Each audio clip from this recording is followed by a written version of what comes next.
and no cause for concern. Pardon.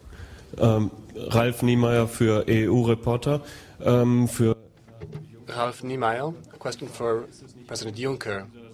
I think the question here is also, well, this is more of a consideration here. We're looking at ECOFIN. What can be done in ECOFIN in order to rein in some of the more speculative assets? Can you simply ban them, given the damage that that can do for the real economy? In Germany, there's been a major debate on these types of investments. As Mr. Berlusconi was saying, there's a lot of discussion in the general public on banning this type of investments with banning casinos, for example. Well, I have no intention of becoming someone who regularly goes to casinos. I'll answer in French. I don't want to enter, at my age, into a new career, that of being a game player and going to casinos.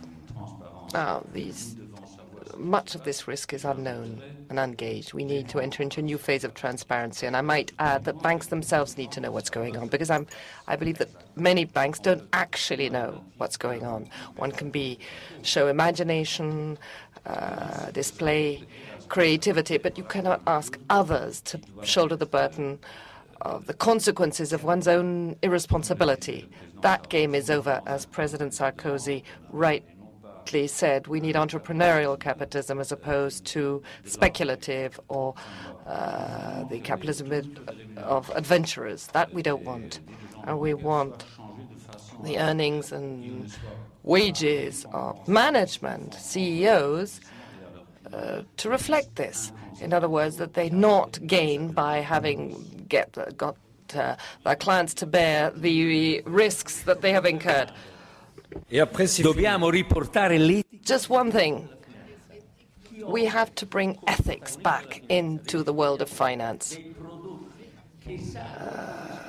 Those who make available to savers and depositors products which don't correspond to anything in the real economy are unforgivable. You might note that Silvio Berlusconi has continued answering the very first question that was put to us. Ladies and gentlemen, thank you. Well done.